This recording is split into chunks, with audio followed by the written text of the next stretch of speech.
በስመ አብ ወወልድ ወመንፈስ ቅዱስ አሃዱ አምላክ። በኅዳር 25 በስንክሳር ታስበው የሚውሉ በዓላትና የወንጌል ንባባት መርቆሬዎስ ወአቃሬዎስ ወሮማኖስ ዘነግ ምስባክ መዝሙር 88 ከቁጥር 14 እስከ 15 ፍትሕ ወርት ተድላ መንበርከ ሳህል ወጽድቅ የሐውር ቅድመ ገጽከ ብፁዕ ሕዝብ ዘየአምር የብቦ። የቅዱስ ማቴዎስ ወንጌል ምዕራፍ 20 ከቁጥር 20 እስከ 24 ያለው ኃይለ ቃል እንዲህ ይላል። ከዚህም በኋላ የዘብዴዎስ ልጆች እናት ከልጆቿ ጋር መጣች። ከእርሱም አንዳች ነገር እየለመነች ሰገደችለት። እርሱም ምን ትፈልጊያለሽ አላት። እርሷም እነዚህ ሁለቱ ልጆቼ በመንግሥትህ አንዱ በቀኝህ አንዱም በግራህ እንዲቀመጡ አድርግልኝ አለችው። ጌታችን ኢየሱስም መልሶ የምትለምኑትን አታውቁም።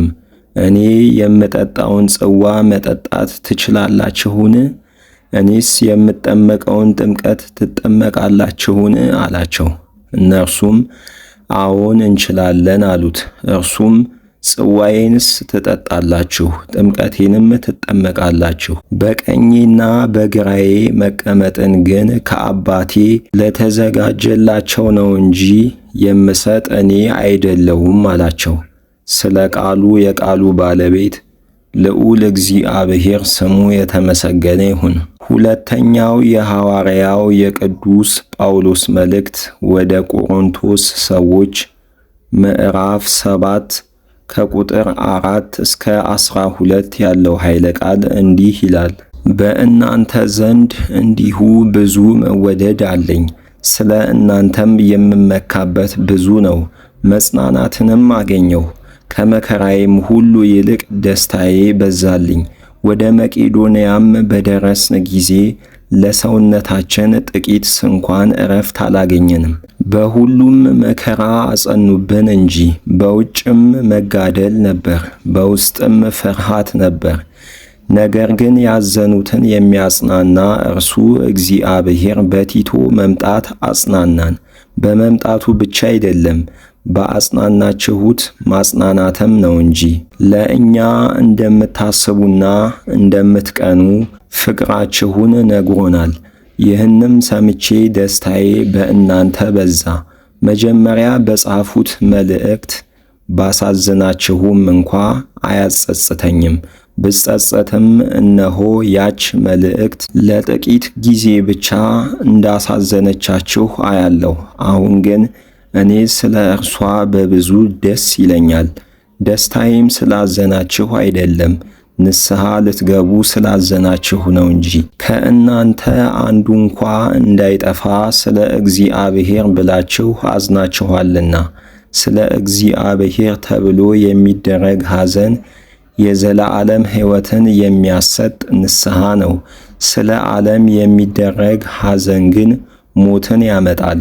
እነሆ ያ ስለ እግዚአብሔር ብላችሁ ያደረጋችሁትን ሐዘን ምንም የማታውቁ እስከ መሆን ደርሳችሁ ራሳችሁን በበጎ ሥራና በንጽሕና እስክታንጹ ድረስ ትጋትንና ክርክርን፣ ቁጣንና ፍርሃትን፣ ናፍቆትንና ቅናትን በቀልንም አደረገላችሁ።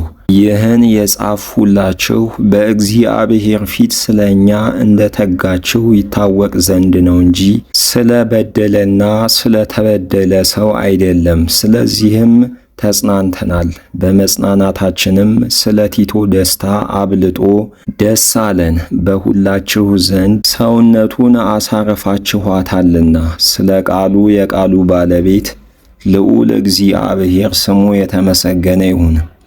የመጀመሪያው የቅዱስ ጴጥሮስ መልእክት ምዕራፍ 4 ከቁጥር 12 እስከ ፍጻሜ ያለው ኃይለ ቃል እንዲህ ይላል።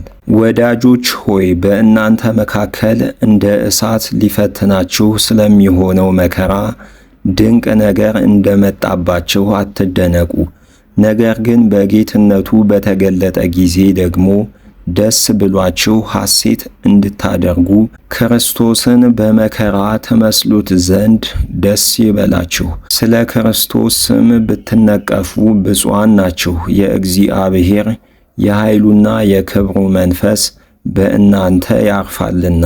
ከእናንተ መካከል እንደ ነፍሰ ገዳይ ወይም እንደ ሌባ ወይም እንደ ክፉ አድራጊ ወይም በሌሎች ጉዳይ እንደሚገባ ሆኖ መከራ የሚቀበል አይኑር። የክርስቲያን ወገን እንደ መሆኑ መከራን ቢቀበል ግን ስለዚህ ስም እግዚአብሔርን ያመስግን እንጂ አይፈር። በእግዚአብሔር ቤተሰቦች ፍርድ የሚጀመርበት ጊዜ ደርሷልና። መጀመሩ ከእኛ ወገን ከሆነ ግን ለእግዚአብሔር ወንጌል ለማይታዘዙ ሰዎች ፍጻሜያቸው ምን ይሆን?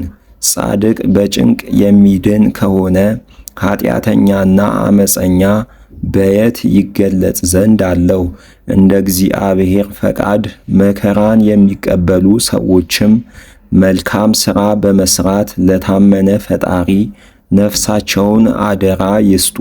ስለ ቃሉ የቃሉ ባለቤት ልዑል እግዚአብሔር ስሙ የተመሰገነ ይሁን።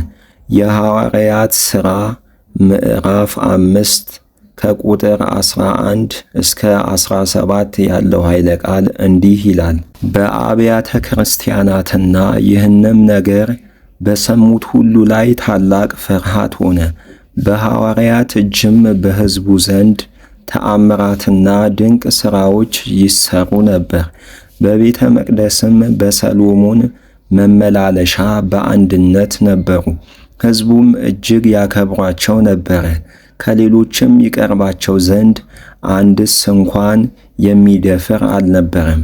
በጌታችንም የሚያምኑ ብዙዎች ይጨመሩ ነበር። ወንዶችና ሴቶችም ብዙዎች ነበሩ። ጴጥሮስም አልፎ ሲሄድ ጥላው ያርፍባቸው ዘንድ ድዌዎችን በአልጋና በቃሬዛ እያመጡ በአደባባይ ያስቀምጧቸው ነበር። ደግሞም በኢየሩሳሌም ዙሪያ ካሉ ከተሞች ብዙዎች ይመጡ ነበር። የታመሙትንና ክፉዎች አጋንንት የያዟቸውንም ያመጡ ነበር። ሁሉም ይፈወሱ ነበር። ስለ ቃሉ የቃሉ ባለቤት ልዑል እግዚአብሔር ስሙ የተመሰገነ ይሁን። ምስባክ መዝሙር 67 ከቁጥር 23 እስከ 24 ልሳነ ከለባቲከ ላይለ ጸላይቱ አስተርአየ ፍናዊከ እግዚኦ ፍናዊሁ ለአምላክነ ለንጉሥ ዘውስተ መቅደስ። የቅዱስ ማቴዎስ ወንጌል ምዕራፍ 10 ከቁጥር 16 እስከ 32 ያለው ኃይለ ቃል እንዲህ ይላል።